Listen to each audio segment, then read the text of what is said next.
Bħalissa fil-proġett tal-Power Station il-ġdida li se taħdem bil-gass qed jintemm ix-xogħol fil-pedamenti tat-turbini tal-gass, fil-boilers u fil-generators tal-fuar.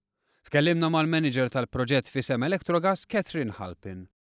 We're quite well developed in the process. So all of the underneath construction has been done. So the pilings, the foundations are now being laid. Next you'll see the buildings get erected, and off-site all of the work on the turbines and generators is ongoing. So very soon, in the next few months, we're going to see some significant pieces of equipment arrive on site. Actually laying those in place is going to be critical for this project. Everything to do with turbines and generators has to be balanced and absolutely laser aligned so that we can operate efficiently. Hemm 70 ħaddiem fuq is-sit minn barra n-nies fl-uffiċċju u l-inġiniera. Dalwaqt se jiżdiedu dawk li jaħdmu l-ħadid, bekk in-numru jaqbes il-100 sew, kultant ilaħħaq il-200 ruħ.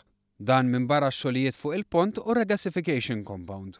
Ix-xogħol qed isir lejl u nar. Yes, we're working night shifts as well at the moment, just to ensure that we can adhere to the timelines. But we will be focusing, the focus of all of the critical stuff gets done during the day. Dan kollu se jwassal fost oħrajn għal enerġija aktar nadifa. Għax l-użu tal-gass minflok il-heavy fuel oil huwa element ewlieni fil-pjan li għandu l-Gvern għal qasam tal-enerġija. Min dan se jgawdu residenti tan-naħa ta' isfel.